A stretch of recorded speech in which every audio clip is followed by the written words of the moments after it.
E o tema é social, tema muito comum, né, em razão de uma mudança muito presente, eu diria, em razão de uma mudança que está sendo promovida no sistema de pagamento de folha. Então, podemos já iniciar com a palavra o doutor João Luiz Póvoa. Senhores presidente, conselheiros... Por favor, e demais participantes presentes nesse momento.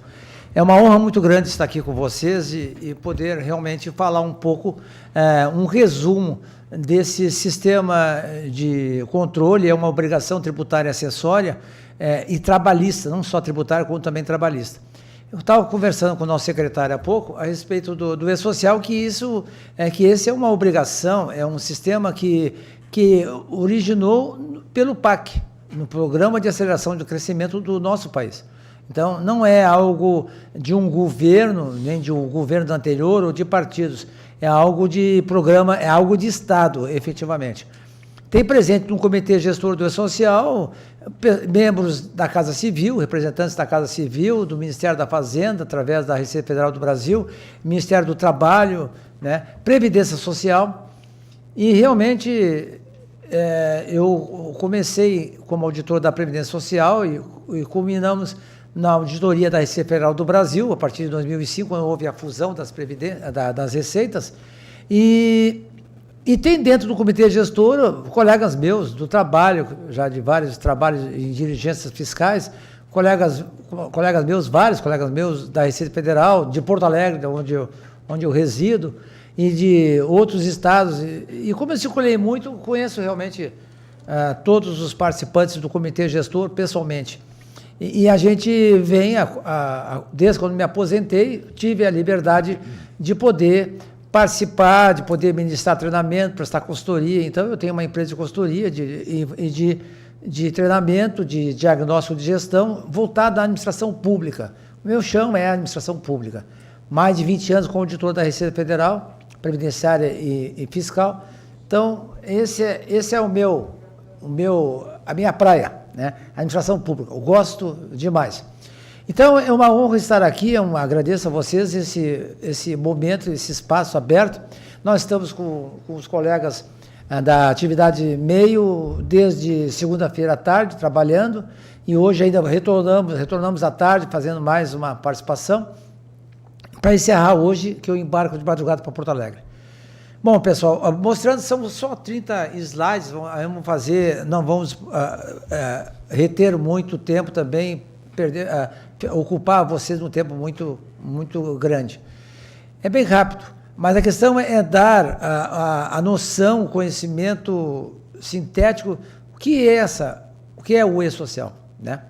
Então, o E-Social, vocês têm como botar lá com uma apresentação? Não está conseguindo? Não vai? Nossa. Bom, o E-Social, ele foi instituído por um decreto, né? Ele entrou nos decretos, na Lei 10.666 lá de 2003, e foi regulamentado agora em 2014, e é uma obrigação, então, como eu disse, tributária trabalhista acessória. É uma obrigação de fazer ou deixar de fazer algo por força de lei, né? Nós, auditores, conhecemos bem essa frase, realmente, a obrigação tributária acessória. Então, é o controle da Receita Federal, controle do Ministério do Trabalho, controle da Previdência Social, controle, inclusive, de cadastro dos trabalhadores em todo o país, para efeito de bancos, financiamentos e tudo mais. Tudo será através desse cadastro único. Então, é uma coleta de informações que vem sendo colocado na obrigação da empresa tomadora do serviço, da mão de obra onerosa, com e sem vínculo, transmitir as informações até o dia 7 do mês seguinte ao período de referência, ao mês de referência, a competência fiscal, né? Então, feito isso, tem uma série chamamos de eventos, que são conjuntos de informações que deverão ser transmitidas e chamados em eventos. Então, junta as informações e passa essas informações mensalmente a título de chamar de eventos, cada um com o seu próprio nome, Isso dá um total de uns 2.500 registros por mês que serão transmitidos de uma forma ordenada. Então, é uma escrita fiscal digital. Por ser uma escrita fiscal digital, tem todo um princípio contábil aplicado nele, né? Então, tem que obedecer o regime de competência, o regime de caixa quando assim necessitar, que é o imposto de renda, tem que obedecer prazos de transmissão da informação, uma sequência que nós chamamos de empilhamento, ou seja, manda os cadastros, manda as informações dos trabalhadores, manda as informações da movimentação dos trabalhadores durante o mês, manda as remunerações, as folhas de pagamento dos trabalhadores, toda a ficha financeira do trabalhador vai em detalhes mensalmente pelo sistema social, e depois manda os pagamentos desses reconhecimentos jurídicos da folha de pagamento. Fecha, e depois de fechado, feita a análise. Então, coleta, pode passar para outra, por gentileza, a coleta de informações, e existe então um cronograma a ser respeitado para a implementação do e-social. O que está o primeiro da esquerda, o verdinho ali, é o lucro real. Esse já está em vigor esse ano. Desde janeiro desse ano já estão mandando cadastro, já estão mandando folha, estão fazendo confissão de dívida por DCTF Web, já está tudo vigorando, tudo sendo testado, vigorando, retificados, e não tem ainda uma autuação fiscal, estão ainda mandando avisos, mas tudo que for enviado fora dos prazos sujeitar-se-á a auto de infração, né? Então tem que ter esse cuidado. Na segunda coluninha são os que não são lucro real, que já entraram em vigor a partir de julho desse ano. Também. Terceira é optando pelo Simples Nacional, pessoas físicas com empregados, entidades sem fins lucrativos, que entrará em vigor em janeiro do ano que vem. E nessa empurra dos prazos, falo em prorrogação, e não é uma prorrogação, aconteceu uma dilatação. Então, por o primeiro ter um atraso, foi empurrando os demais grupos, e nós somos do quarto grupo, a administração pública. Acabamos caindo em janeiro de 2020, o início da obrigatoriedade. Então, nós temos que mandar os cadastros da empresa, as tabelas, por exemplo, como são as minhas jornadas de trabalho, como eu pratico, quais são os tipos de jornada que eu tenho dentro do tribunal, quais são as minhas rubricas da folha de pagamento, como eu represento, em termos de rubrica, os créditos reconhecidos na folha de pagamento, um por um, né? Férias, abonos, gratificações adicionais, remuneração, subsídio, parcelas indenizatórias, descontos, tudo tem que ser de uma forma super detalhada, transmitida para o e-social. E nessa super detalhada, pode passar mais um, por gentileza? O que aconteceu? Mais um. Eles criaram, então, cadastros iniciais, um deles é a qualificação cadastral, CPF e NIS. Então, é o número de inscrição social, é o PIS, é o PASEP, né? Então, nós temos que confrontar PIS, PASEP com o CPF de cada trabalhador, com e sem vínculo. E com isso, então, ver as inconsistências, as inconformidades de cadastro. Uma servidora que está casada, separou, claro que para o leão, né, já acertou essa declaração de ajuste, mas lá no PASEP nunca pensou em atualizar o cadastro do PASEP com o nome já de solteira de novo, porque já se separou. Quando vai fazer a qualificação cadastral, vai aparecer nome no cadastro CPF divergente do cadastro PASEP. E aí, ela terá que ir lá no Banco do Brasil para atualizar o cadastro do PASEP, informar o RH do tribunal, que já fez essa atualização, para que ele faça uma nova consulta de qualificação cadastral, e lá vai aparecer, não há inconsistência. Aí poderá depois fazer o cadastro dela completo, com apenas 204 registros, onde uns 140 são registros da trabalhadora, tanto pessoal como funcional, e os demais são mais registros de sistema, e manda esse cadastro por trabalhador. Aí passa a ficar na base do e-social todos os cadastros dos trabalhadores por empresa, por estabelecimento. Feito isso, né? Pode passar, feito isso, começa os eventos iniciais. Aí são as tabelas, lá está elencado, são as tabelas, então, de rubricas, onde representa todos os pagamentos, todos os reconhecimentos. Eu falo em reconhecimento, depois eu explico por quê. Folha de pagamento, na verdade, não é folha de pagamento, né? Folha de pagamento é folha de crédito jurídico. Tu reconhece o direito na folha de pagamento, certo? Então, não é uma folha de pagamento. Pagamento é depois. A terceira fase da despesa pública é o pagamento. A segunda é a liquidação. Então, a folha de pagamento representa o reconhecimento. Em outras palavras, a liquidação da despesa. É a folha de pagamento. Então, nós temos que colocar todas as rubricas que representam os direitos dos nossos trabalhadores. Aí vem a questão. Como é que é a rubrica? Como é que tu trata essa rubrica? Qual é a natureza da rubrica? Ou seja, criar um plano de referência dentro da Receita Federal para saber de uma forma sintética quais rubricas analíticas entram nessa conta sintética. É um plano de conta referencial para melhor verificação e auditoria fiscal. Foi criado, temos que classificar por natureza, cada rubrica, classificar na natureza, dizer se a rubrica é vencimento ou se é uma informativa. Uma adicional de alimentação é só informativa, não é remuneração. Tem que classificar tudo isso. Isso foi tudo um fruto do nosso trabalho agora semana com a turma aí. E também depois, principalmente, incidências tributárias e trabalhistas. Aí começa realmente a revisão dos nossos procedimentos. Porque aí tem que dizer se cada rubrica incide previdência social ou não incide, independente de regime previdenciário próprio ou geral. Incide imposto de renda ou não incide? Ou se incide fundo de garantia, que não é o caso nosso aqui, só seletistas, e isso vem um momento. Se eu tenho uma rubrica para uma lei estadual ou para uma resolução que considera indenizatório, eu tenho que revisar e analisar. Ela é efetivamente indenizatória? Ela está cobrindo um prejuízo concedido, feito a um trabalhador, ou ela é uma ressarcitória? Se ela é de um ressarcimento, tem um comprovante de ressarcimento? Se ela é um vencimento, está sendo pago em pecúnia? Então, aí começa a análise que as empresas têm que fazer de todas as suas rubricas e como hoje está sendo aplicada a carga tributária. E nós encontramos aí, com certeza que também tem, rubricas que estão como indenizatória, que na verdade não são consideradas indenizatória, são remuneratória. A alimentação, por exemplo, pago em pecúnia é remuneratória, é considerado como indenizatória. Mas se for pago em ticket restaurante, é indenizatória. Mas se não, passa a ser remuneratória. Exemplos. É assim, tem que ser analisado todas as rubricas para alinhar a carga tributária das mesmas. Informar isso no E-Social.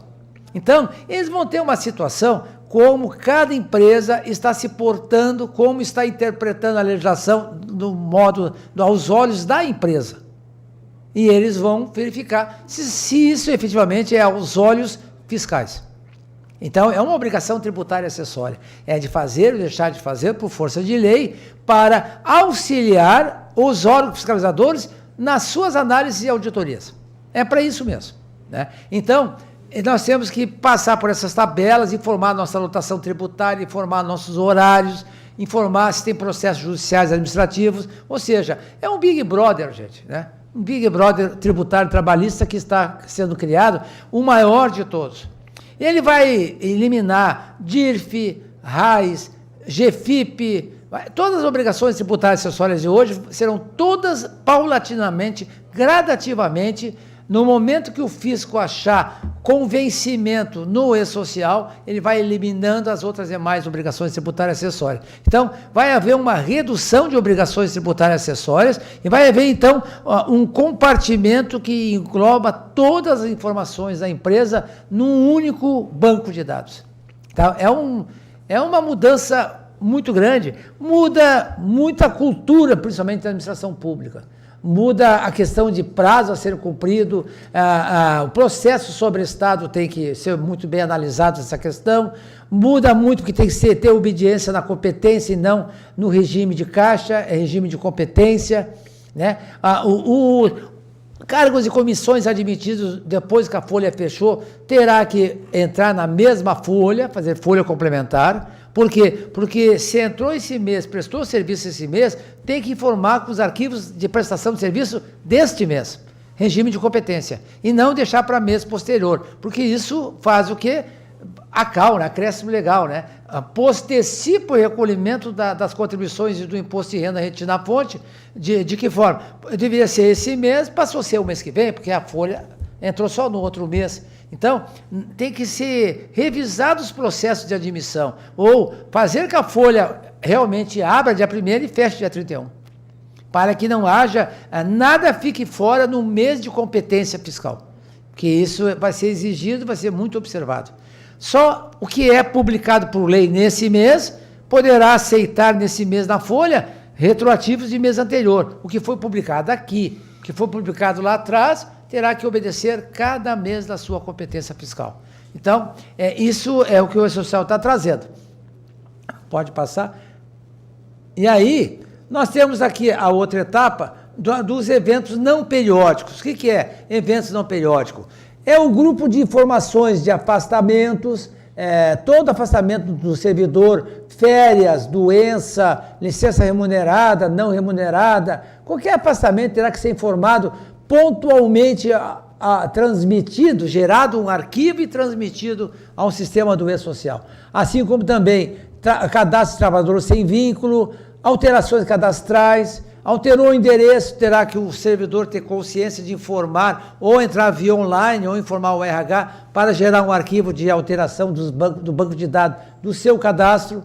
Alterou a remuneração, tem que fazer uma alteração funcional, né? Então, tudo isso tem que ser sempre mantido, atualizado a informação no banco de dados lá do governo.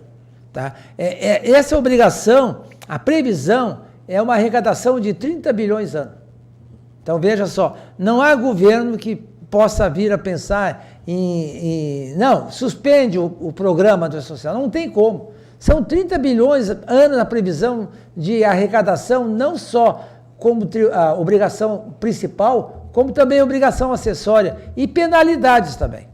Tem as multas, não é o social que está botando as multas já existem, todas existem, só que elas serão aplicadas através do social de uma forma mais rápida, mais ágil, eletronicamente, né? Então, tem que ter esse cuidado da questão dos prazos que nós vamos fazer. Então, é todo um trabalho interno de revisão de procedimentos, mudança de cultura, parametrização do sistema eletrônico para poder atender, traduzir sistemicamente as informações dos processos internos. Então, tem que ter um casamento entre processos internos em conformidade com a legislação, com sistema que venha traduzir esses processos internos, né?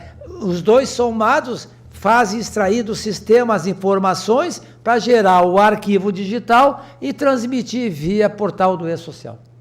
Então, tudo será feito em ambiente interno de cada empresa. Então, passando mais adiante, tem mais a etapa outra, que é a etapa dos eventos periódicos, que é remuneração para o regime de competência e pagamentos para o regime de caixa, né? Onde o imposto de renda é por regime de caixa e a previdência é por regime de competência. E essas informações são do regime geral, do regime próprio, e também, na parte trabalhista, dos estatutos, todos os estatutários, e os seletistas aqui não tendo os estatutários do regime geral, que são cargos em comissão, e do regime próprio, servidores do quadro efetivo e demais, os próprios conselheiros, procuradores, que fazem parte do quadro do tribunal.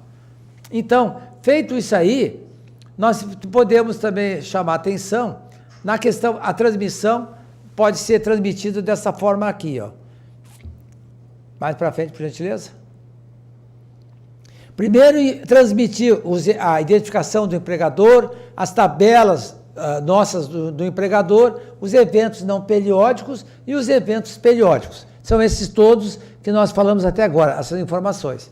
Feito isso aí, nós podemos ver, ali tem um gráfico de como vai funcionar. À esquerda, lá em cima, nós temos o nosso sistema da empresa.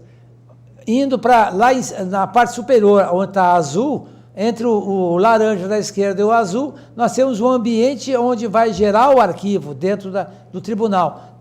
O azul já é o ambiente na nuvem, que é do E-Social. Ali é feito o recebimento, a recepção do arquivo que nós transmitimos e é feita a validação dele e a análise dele.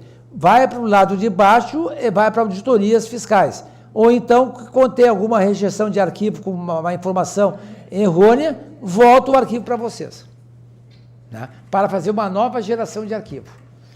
Mas aí começam aqui pontos críticos. Então, nós temos pontos críticos que temos que analisar. Pontos críticos em relação à inconformidade legal, ponto crítico em relação ao fluxo das informações. Por exemplo, se uma pessoa foi afastada e entrega aqui um atestado muito depois do momento inicial do afastamento, passa do dia 7 do mês seguinte do mês, simplesmente vamos ter que depois reabrir movimentos eletrônicos para poder incluir aquele afastamento de mês anterior não informado de forma tempestiva. Isso vai ser informado de forma intempestiva, em atraso. Isso poderá gerar autodifração por não entrega de informação em tempo hábil. Então, teremos que revisar os procedimentos, conscientizar os trabalhadores, revisar nossas normas para que tudo seja feito em prazos corretos, em tempo hábil. Senão, isso vai acontecer penalidades fiscais. Então, isso é um dos riscos que pode acontecer. O outro risco também são riscos que pode acontecer de não cumprir a legislação vigente. Então, não cumprir a legislação vigente dentro de cada uma das cargas tributárias apresentadas nas rubricas, poderá também sofrer riscos, não só a administração, como também reverter para os servidores, né?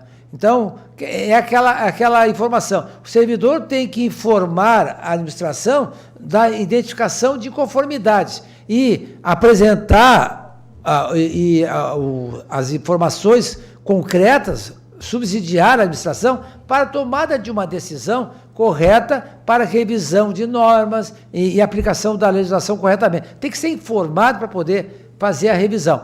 Feito isso, ok. Agora, se o servidor não informa a administração sofre está no risco legal, sofre uma penalidade legal ou fiscal, e aí?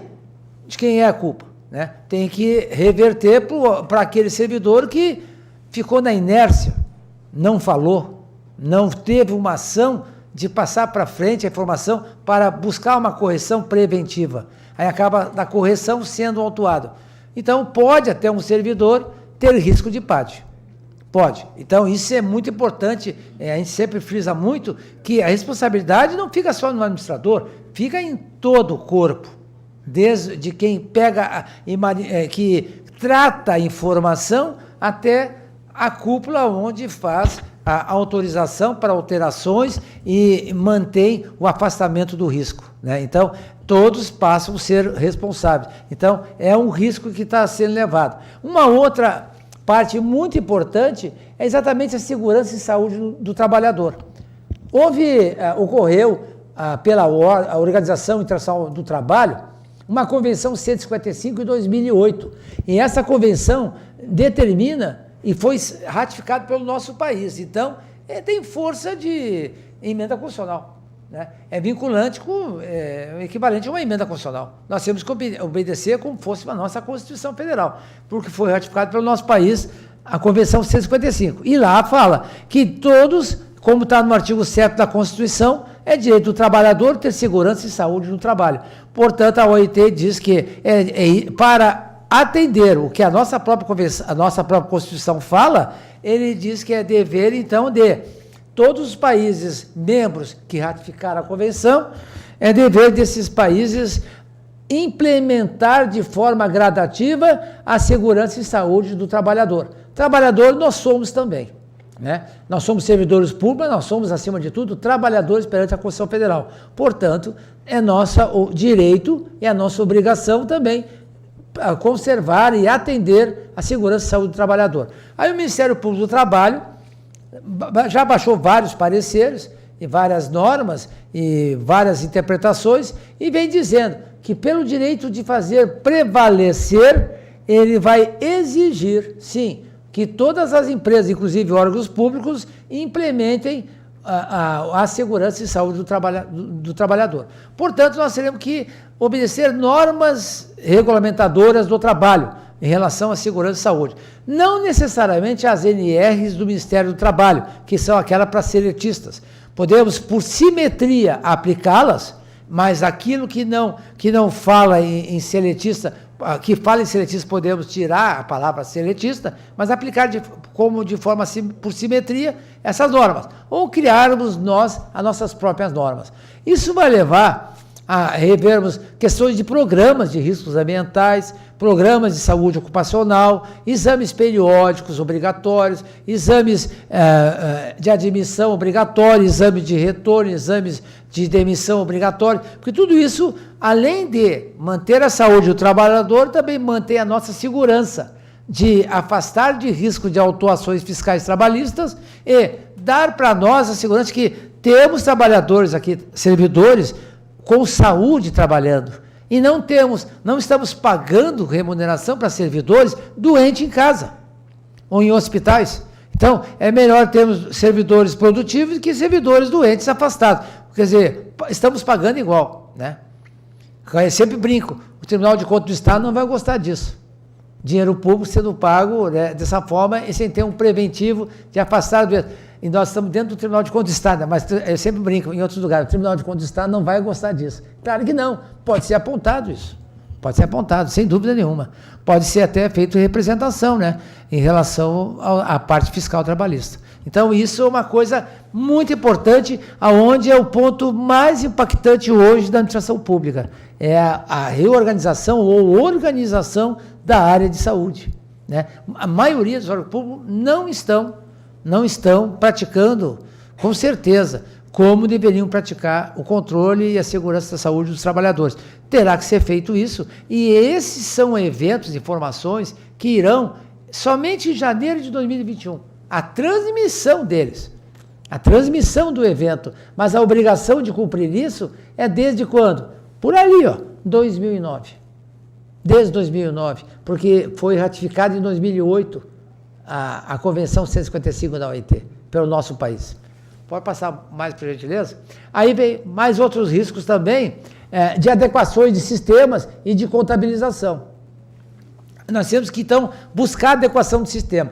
Aqui o tribunal tem um sistema de folha, um mentor da OSM, e eu até tive o privilégio de ser consultor da OSM por um ano, onde nós realizamos 28 protótipos de melhoria e alteramos todas as telas do mentor. Então, estivemos aqui trabalhando com o mentor aberto, que vocês têm esse sistema aqui, e analisando algumas coisinhas a mais que a gente possa conversar com a OSM para melhorar, adequar, mas o sistema está, assim, podemos dizer assim, praticamente andando na mão correta da conformidade que o E-Social exige. Então, graças a Deus, você já tem um sistema que está muito avançado em termos de parametrização ao E-Social. Tá? Então, eu vejo lá nas telas o meu trabalho, eu vejo a mim mesmo lá dentro, porque ali estão meus protótipos de melhorias encaixados nas telas do mentor. Isso me dá muita felicidade de ter a oportunidade de ver um sistema que eu ajudei a construir na parte do E-Social, através do trabalho de consultoria, e um tribunal utilizando ele com bastante motivação, como se viu ali, através de toda a equipe, onde nós apresentando as telas, comentando as coisas, fazendo passagem por todas as telas. Isso é importante, a parametrização do sistema. Claro que tem sistema financeiro aqui que não tem alguns registros que deveriam ter. Então, terá que ser revisto também o sistema financeiro para poder gerar algum evento de pagamento. Tem que ver como vão ser os controles dos contratos, quais sistemas que vão deter as informações dos contratos. Aí a escrita fiscal digital é outra, é a REINF, de retenções de informações, é outra escrita fiscal, mas que vai exigir também revisão de sistemas de controle de contratos de terceiros, né? Que nós teremos que dar uma revisada, vocês vão ter que revisar isso, com certeza. Hoje à tarde nós vamos conversar um pouco ainda em sala a respeito da EFD-REINF, para que dá uma mensagem, mostrar quais são os impactos da EFD-REINF, que isso é um treinamento de 16 horas, 20 horas no mínimo, mas a gente vai hoje aproveitar o nosso tempo junto aqui do tribunal e dar essa palhinha aí para o pessoal já começar a se despertar em termos de EFD-REINF, que é outra escrita fiscal que vai entrar em vigor em 2020 também. 2020 também. Por gentileza. Aí a contabilização, isso é importante, gente. A contabilizar com títulos próprios de acordo com a folha de pagamento. Então a gente identifica na contabilidade pública alguns elementos sendo considerados e aplicados não de forma adequadas. Né? Então nós temos que cuidar quais são os documentos comprobatórios que nós estamos contabilizando, se são documentos hábeis comprobatórios, quais são os elementos que nós estamos colocando, por exemplo, um seguro de acidente de estagiário, né? Uma taxa de administração de agentes intermediadores de estágio, né? Onde estou colocando uma conta, onde estou contabilizando e que conta estou contabilizando bolsa de estágio, né? E isso eu venho encontrando em muitos órgãos públicos, essa questão de ter que readequar, revisar procedimentos de contabilização dos elementos e hoje, principalmente, de acordo com as rubricas da folha de pagamento. Tem que ter uma sintonia muito grande, realmente, entre a contabilidade pública e a folha de pagamento. Porque hoje nós somos conhecedores que a contabilidade pública hoje é por competência, né? Não é mais orçamentária financeira. E sendo assim, nós temos que observar que, sendo por competência, deveremos observar, atentar para as contas contábeis em folha de pagamento. Então, é uma área de risco também, a contabilização. E esses riscos todos levam futuramente a autos de infração. Pode virar, por gentileza? Aí, por que nós temos que olharmos para o E-Social? Porque nós temos que, primeiro, ter uma obediência à legislação, depois nós temos que buscar a conformidade, terceiro, principalmente, afastar os riscos da entidade, em termos legais, fiscais, penais, afastar o risco da administração e dos seus próprios servidores que estão envolvidos com os processos internos. Então, essa é a obrigatoriedade, é a recomendação e a necessidade de observarmos e cumprirmos o que o E-Social vem exigindo. Por esses motivos aí. Pode passar, por gentileza? Ali, é uma integração de todas as áreas. Não é um projeto do RH, não é um projeto do financeiro, é um projeto do Tribunal de Contas do Estado, onde nós aqui temos que interligar todas as áreas. Pode passar mais um pouquinho? Isso, pode ir virando que vai sair. Então, todas as áreas com as suas atividades específicas, elas levam a um desafio, Esse desafio faz com que todas se interligam e pensem, comunguem, né, do cumprimento dessa obrigação.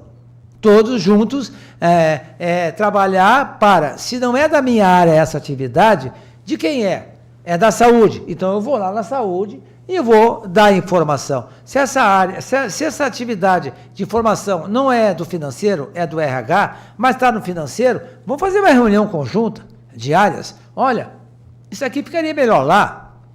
Vamos alterar processos, vamos alterar procedimentos, vamos revisar cargas e atribuições que foram dadas até hoje. Isso eu tenho encontrado em outros órgãos aí, Poder Judiciário, principalmente, que eu sou consultor de um Poder Judiciário, e eu tenho encontrado exatamente essa questão. Sempre ficou aqui comigo. Mas eu sou limitado nisso, eu não entendo disso. Pois isso nem deveria estar contigo, deveria estar em tal área. Tira daqui, meu querido, me devolve, vou passar para ele. Porque colocar a atividade no lugar certo. Aí nós entramos em conformidade.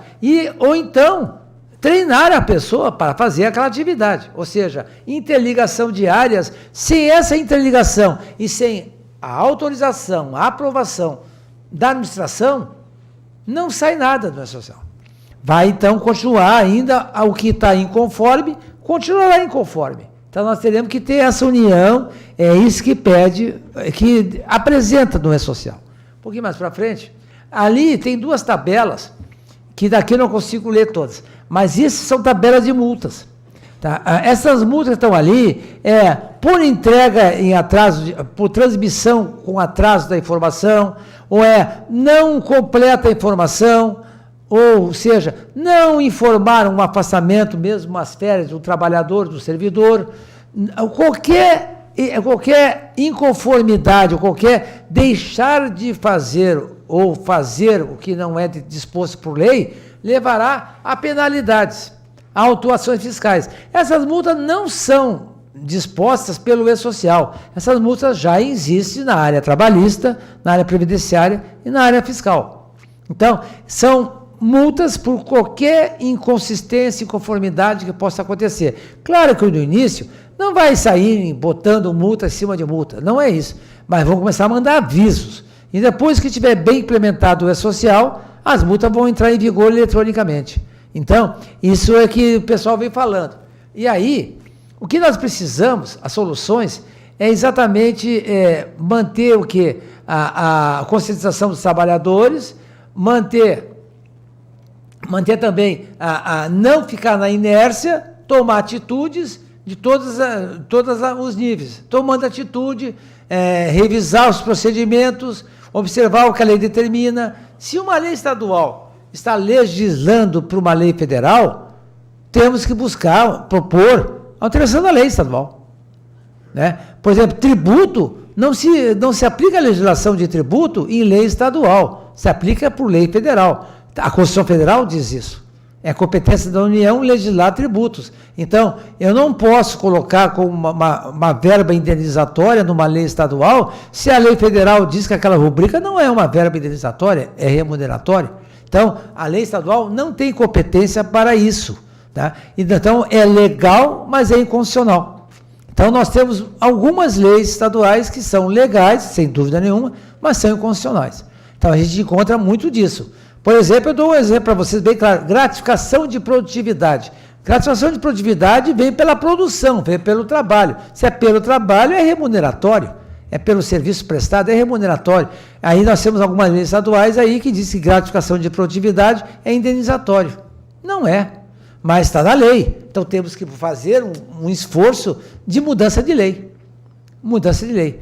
Ou então algumas resoluções que são atos internos, falando que algo é indenizatório. A lei não fala que é indenizatório estadual. A resolução fala. Teremos que revisar a resolução e fazer que ela fique em conformidade com a legislação federal, que é o caso, que é de tributos. Então, são essas coisinhas que a gente leva para atividades meio e na palestra a gente sempre fala para a administração a respeito disso aí, porque todos vão depender de vocês também para aprovação, para alteração, para juntos buscar alterações, até se for o caso, de leis estaduais, né? Para haver a uniformidade. É através de reunir vários órgãos públicos, várias entidades, Assembleia, Ministérios, tribunais de Justiça, Poder Judiciário, Tribunais de Contas, para que juntos busquem essa revisão de normas e de leis. Por gentileza, pode mais. Bom, então, é buscar, na verdade, o que eu falei agora, o compliance tributário e trabalhista, o cumprir legislação e alinhar junto com a administração, junto com as diretorias, gestores, todos falando a mesma língua. Aí, feito isso, os benefícios é isso aí. Os benefícios são vários benefícios que eu elenco, e principalmente redução, muitas vezes, de carga tributária, afastar riscos em penalidades tributárias e trabalhistas, realmente uma ação de pioneirismo, de tomada de atitude, de mudança de cultura, quebra de paradigmas, né? Então, essas são as grandes vantagens. É a segurança na informação, é a transparência, é nós criarmos as informações que estamos passando lá para o comitê gestor do E-Social, criar para nós como controles internos também. E criar o nosso controle interno como guardião do afastamento do risco. O controle interno de uma entidade pública é do compliance. Então, é guardião do fazer cumprir e afastar o risco e, assim, evitar penalidades, principalmente para a administração e para a própria entidade. Então, esses são alguns benefícios.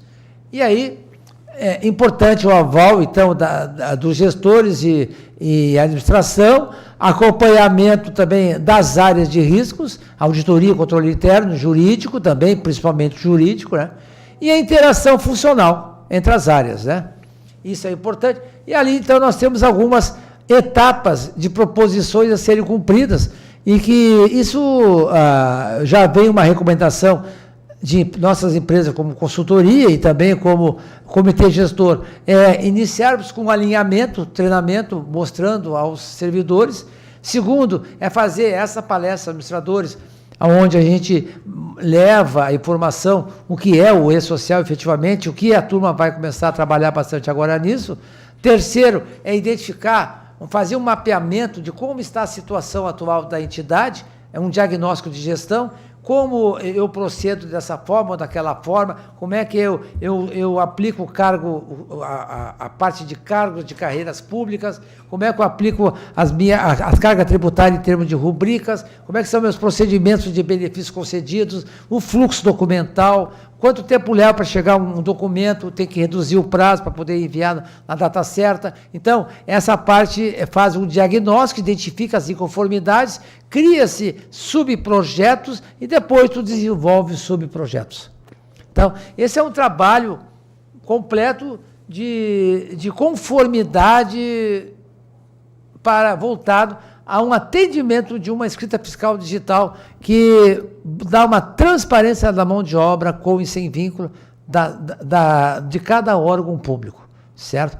Então, era isso são meus slides, para passar para vocês a informação e, como bota ali, foi um privilégio muito grande estar aqui com vocês. Fico à disposição. Alguma pergunta, eu estou inteiramente à disposição de todos. Obrigado.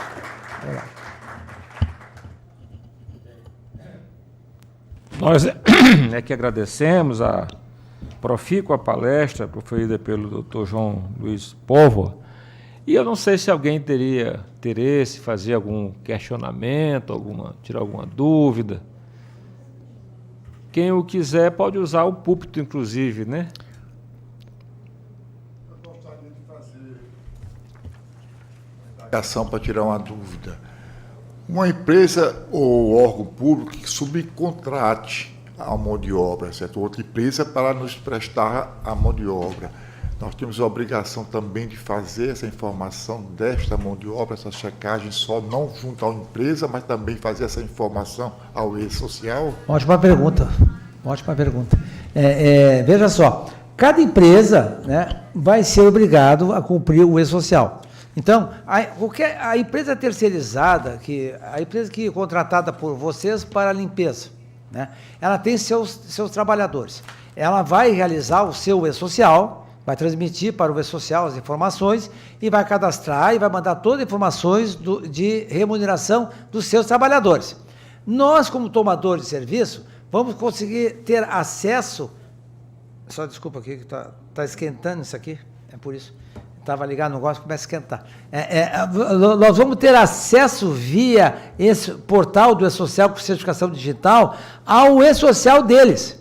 Porque eles vão nos informar como tomadores de serviços. Aí vão nos permitir, botando o CNPJ deles, o sistema vai reconhecer nós como tomador, nós vamos conseguir proceder download das folhas de pagamento todos os trabalhadores que aqui fizeram seus trabalhos durante o mês. E aí nós vamos fiscalizar os contratos através desses relatórios que sairão direto do E-Social. Ou seja, serão folhas de pagamento confessada a dívida por eles, né, através do ECAC, o CAC eletrônico da Receita Federal. Então, são informações declaradas e confessadas pelos nossos prestadores.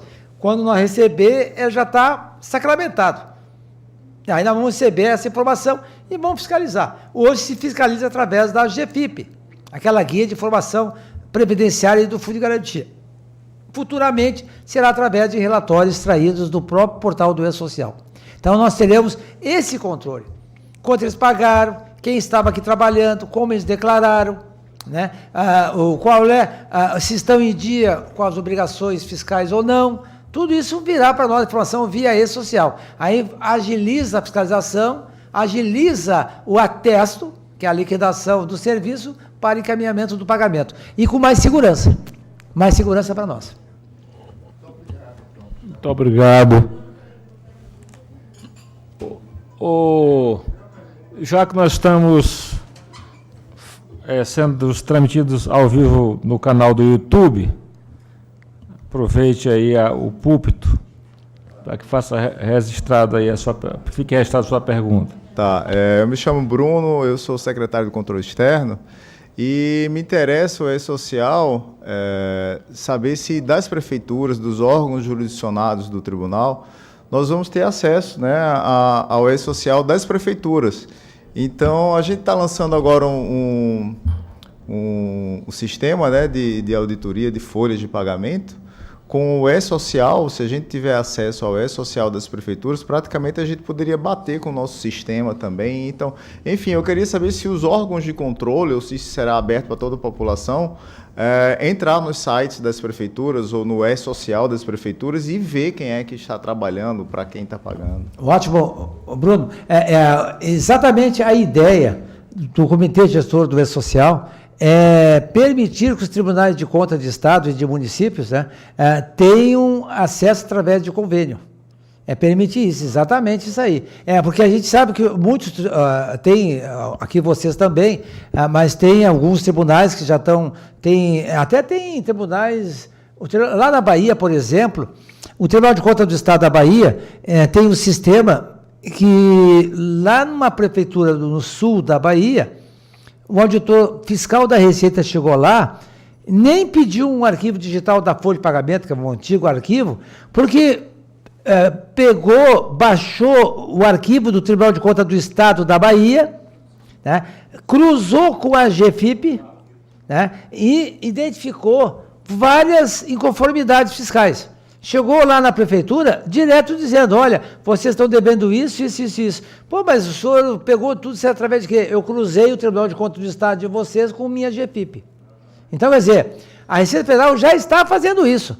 Já está utilizando sistemas de Tribunal de Contas de Estado para cruzar com a GFIP, que é da Receita, e para identificar débito, créditos tributários e constituir. Então, com certeza, esse é um dos objetos, permitir que os tribunais de contas façam convênio com o comitê gestor e possam extrair dados dos órgãos públicos que estão sendo fiscalizados por vocês.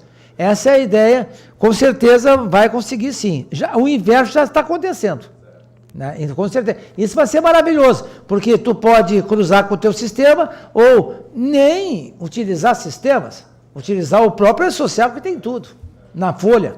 Claro, algumas coisas não pode ter, né? Não deverá ter, como alguns aspectos legais, isso não deverá ter pelo E-Social. Mas o que tratar de trabalhadores e de compromissos que eles possam ter todos os órgãos públicos, isso vai ter tudo pelo E-Social, sim. Se Deus quiser, isso vai dar certo, sim. Mas isso já está disponível? Já estaria? Não, ainda não. Ainda não, porque é o seguinte, hoje está sendo implementado apenas o setor privado do regime de tributação lucro real.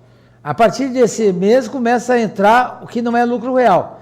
Quando a administração pública em 2020 começar os cadastros e implementação, é que possa permitir esse tipo de cruzamento de informação. Porque até lá não tem na base de dados do E-Social nada de órgão público ainda. Ok, obrigado. Tá? Só a partir de 2020, então. Isso, a partir de 2020 começa a implementação. Está próximo. Gente, realmente, pessoal, um ano não é nada. Tem férias em janeiro, férias em fevereiro, carnaval, aí vem Dia das Mães, Páscoa. Quando tu vê, já está em junho. Não é verdade? Não é verdade? Já estamos no final do ano. Tem o feriado amanhã, tem o feriado terça-feira em alguns lugares. Né? Aqui não sei se é feriado terça-feira que vem, que é o dia do Consciência Negra.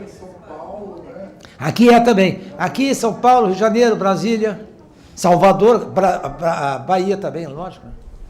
Professor, uma pergunta que está aqui na cabeça de todo mundo é o seguinte: Nós estamos pensando em alterar a data do pagamento para poder consolidar todas as informações dentro do mês. Excelente. Certo? A pergunta é exatamente, é necessário?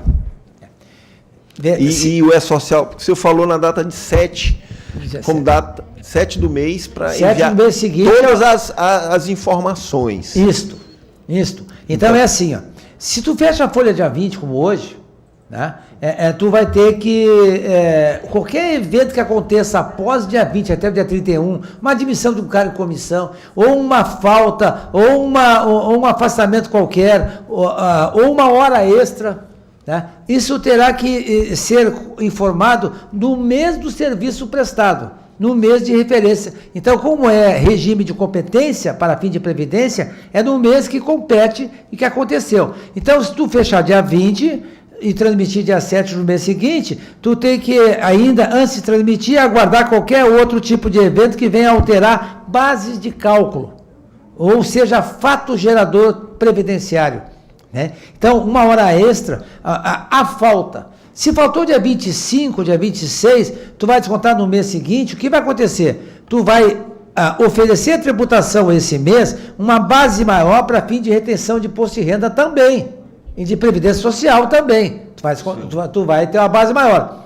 Um mês, o outro mês, tu vai ter uma base menor. O que eu não posso é deixar para jogar o mês que vem o que é deste mês. Agora, os tribunais de contas, né, eles podem e vão colocar ressalva nos órgãos públicos, porque o dinheiro é público. Então, eu estou pagando algo a mais sem necessidade.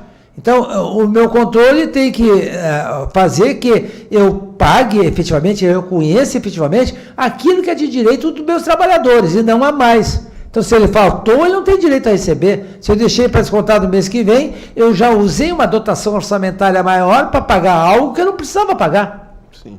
Entendeu? Então, para que haja uma uniformização, harmonia e conformidade, a recomendação o mês tem que fechar. Tem que fechar de 1 a 31. Agora, se eu fechar no dia 20, eu tenho que implementar folhas complementares. Folha suplementar, que isso é um problema. Pelo que tu já fez aí, a tua fisionomia é de todo mundo.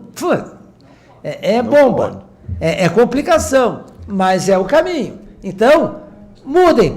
O que nós estávamos comentando agora, inclusive com a Lenisa, é fazer exatamente isso. Muda o calendário para 1 a 31, fecha dia 10 uma prévia, dia 20 outra prévia, vai fechando por prévia, 2, 3 prévias no mês, tu dilui o teu trabalho durante o mês da folha de pagamento. No final do mês só tem um pingadinho de 2, 3 dias para analisar. Dia 2 tu fechou a folha. Aí tu paga. Aí tu está com todo o mês fechado, bonitaço, para mandar dia 7 a folha de pagamento, transmitir o arquivo. Recomendação não. Temos que, é nosso dever, fazer constarem todas as ocorrências do mês dentro do próprio mês. Sim. Tá? Por causa do fato gerador, base de cálculo e regime de competência. Obrigado. Essa questão do cargo comissão que hoje a gente bota, admitido depois da folha fechada, bota e aparece no mês seguinte na folha. Valores de mês anterior. Isso tem que acabar. Não pode continuar assim. Temos 1 ano para arrumar tudo isso.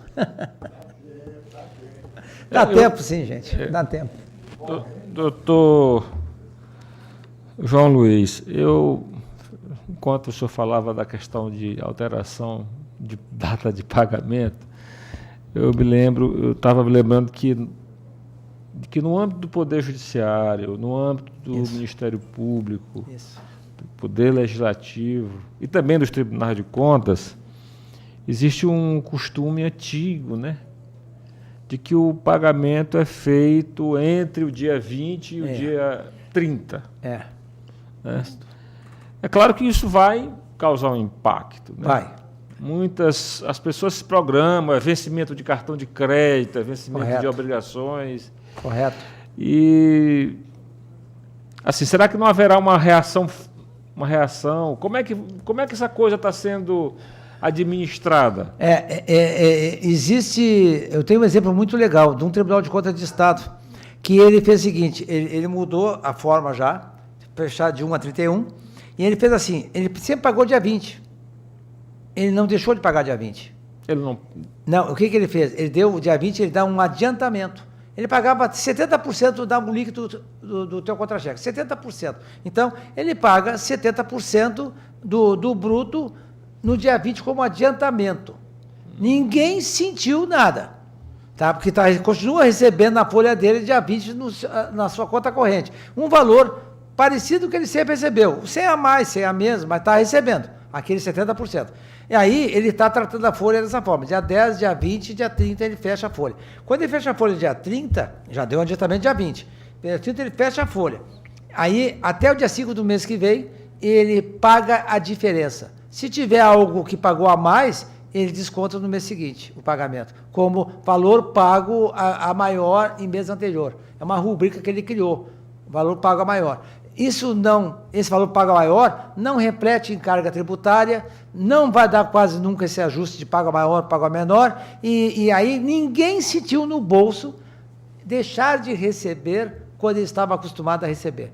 Isso está funcionando há um bom tempo, creio eu, e não está dando problema não. Me diga uma coisa, se é possível antecipar 70%, depois fazer esse ajuste, por que não é possível? Eu fico imaginando e pergunto, seria possível antecipar 100%? Poderia, mas aí tu tem um desconto, né, do imposto de renda que Sim, tem... você já faz o cálculo. É como se você preparasse a folha tal como é feita hoje. Pode.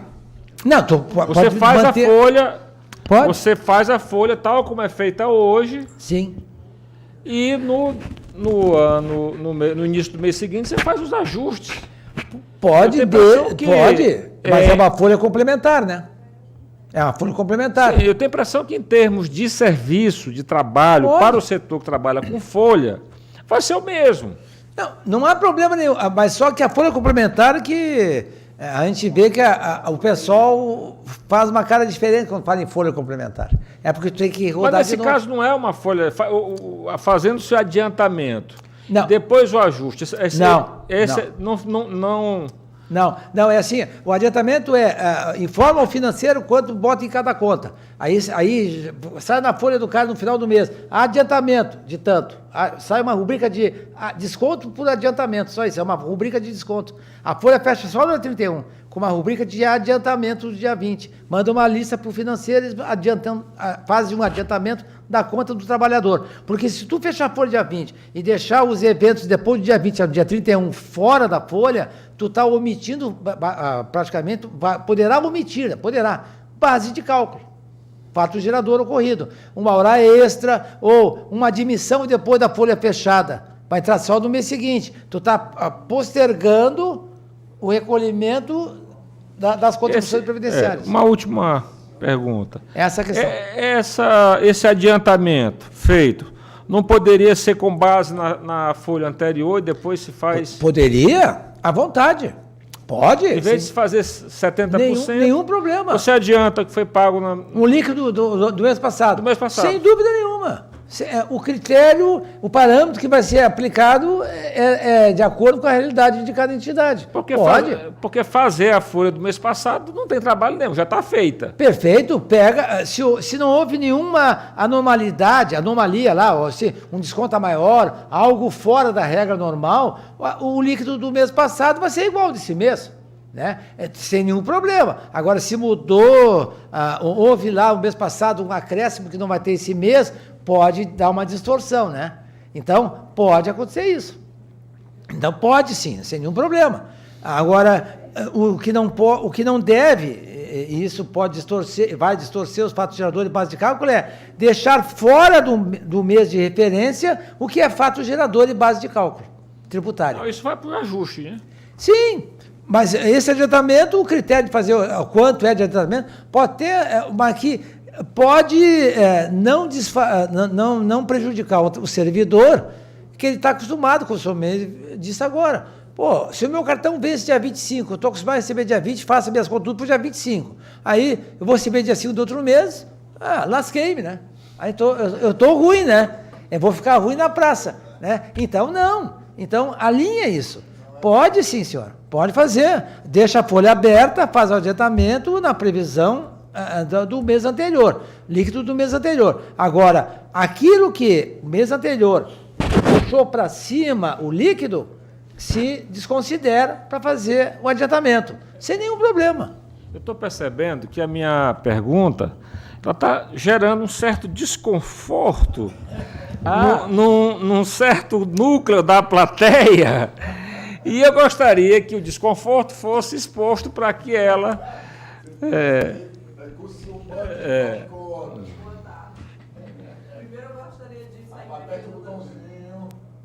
Primeiro, eu gostaria de sair em defesa aqui da minha gestora da Folha, que está muito inquieta, em virtude, primeiro, do desconforto, realmente, que é trabalhar com 2 folhas, até pela questão da segurança, senhor presidente, né? A gente tem uma preocupação muito grande com isso.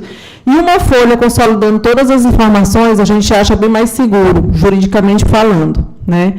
Sem falar também da questão do trabalho. Hoje em dia, nós temos uma grande limitação de pessoal. A equipe da Folha é uma equipe muito enxuta, que hoje só tem 3 servidores. Então, o trabalho de você ter com 2 folhas é um trabalho, assim, dobrado, né? Porque você tem, hoje, para você fazer uma folha, fechar uma folha já dá muito trabalho, imagina você fechar 2. Então, é isso. Eu acho que você trabalhar com uma folha só, eu acho que a segurança jurídica é maior, né? O controle é maior, o controle interno tem um trabalho de trabalhar somente com uma análise de uma folha, eu acho que você consegue ter um trabalho mais objetivo. Eu queria só pedir que o professor fizesse um resumo muito breve, assim, dos principais impactos que o servidor vai sentir no seu dia a dia com a E-Social, além dessa questão que a gente está pensando da mudança da data de pagamento. Quais as outras mudanças que o servidor vai sentir no seu dia a dia com a implantação do E-Social? Só um resumozinho bem breve, bem... Obrigada. Certo. Realmente é uma mudança de cultura bem grande, quebra de paradigmas. O servidor pode sentir uma série de novas ações que vão surgir. Primeiro, é um comportamento que tem que ou manter ou implementar de prazos a serem entregues informações. Benefícios que passam para corrigir a carga tributária, benefícios que passam a ser não mais pagos como pecúnia, e sim a título de reembolso, né? Porque a pecúnia leva a carga tributária, leva a aplicação tributária, muitas vezes. Então, isso o servidor vai sentir muito esse impacto. Terão que obrigatoriamente revisar os procedimentos de como eu pago meu vale alimentação, como eu pago meu vale transporte, como eu pago um outro benefício, e se for de uma forma que venha puxar uma carga tributária, terão que ser revisados os procedimentos. Então, o servidor vai sentir isso. O servidor vai sentir também que, em termos de saúde, que prazo eu tenho para apresentar um atestado, como eu devo me portar perante essas licenças, quando é que eu devo informar alterações cadastrais. São todos os impactos que o servidor vai sentir direto isso aí. A qualificação cadastral que tiver em conformidade do CPF e PIS ou PASEP, eu vou ter que buscar, servidor, essa informação, sair da minha zona de conforto, porque isso é minha obrigação. Cadastros, recadastramentos, alteração de endereço, de telefone, dados cadastrais que alterar, eu tenho obrigação como trabalhador de informar o meu empregador para que ele alimente o banco de dados, atualize o banco de dados do E-Social, que fica na nuvem e é coleta de informações nacional, em um único banco de dados. Então, são todos esses impactos que o nosso trabalhador vai sentir realmente, ou vai se manter nesse, ou por outras implementações, vai sentir essa mudança, né? A parte de ponto, a parte de intervalo de ponto, batimento de ponto, mesmo ponto eletrônico, eu não bato o intervalo, mas aí eu saio aqui da porta, atravesso a avenida, eu estou no intervalo da tarde, eu atravesso aí na avenida, acontece uma desgraça, é um acidente de trabalho. Então, aquela consciência de que eu não posso me afastar do meu serviço sem bater o ponto. Eu tenho que entrar, sair, bater o ponto. Se eu trabalho 6 horas, eu tenho um intervalo, eu tenho que cumprir o intervalo de 15 minutos, e com isso eu tenho que bater o ponto de entrada e de saída do intervalo. Não importa se o intervalo é variável.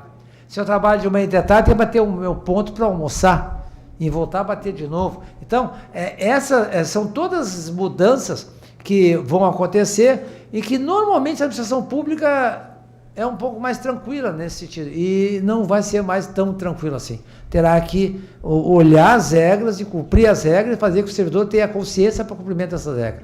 Então, esses são os grandes impactos que vão acontecer no servidor, né? Em toda a administração, né? Essa questão. Por exemplo, estagiário. Eu tenho que observar, o estagiário não trabalhou, mas eu sou o supervisor dele, o cara é legalzinho, o cara é bacana e tal. Faltou 2 horinhas, não, tudo bem, mas legal, querido, outra vez tu cuide e tal. Cuidado com isso, né? Porque bolsa de estudo se paga por horas trabalhadas. Se o horário é 4 horas cumpridas. Não tem essa de regalia, de sair para um lanchinho, essas coisas. 4 horas é 4 horas, 6 horas, 6 horas. É dinheiro público, está sendo pago por dinheiro público. Então, eu não posso ter... Então, os supervisores de estágio vão começar a ter mais controle, né? E também a questão de que algumas atividades estão no meu colo, vão sair do meu colo, vão para o colo do meu colega, porque é lá a responsabilidade, não é aqui. A parte de saúde vai ter que cuidar muito dos afastamentos de saúde, as informações são sigilosas, o sistema tem que ter perfis, né? Qualquer um entrar no sistema e ver qual é a doença do seu colega. Isso é uma questão de ética médica, é o código de ética médica, tem que ter cuidado disso aí. Então, eu tenho prazo para fazer o meu trabalho, não pode estar sobrestado em mesas as informações, eu tenho prazos. Porque dia 7 eu tenho que mandar todos os arquivos, tenho que mandar as folhas, tenho que mandar os pagamentos, fechamento. Então, tudo isso eu vou trabalhar com prazos e prazos rígidos, bem curtos, e eu tenho que obedecer esses prazos.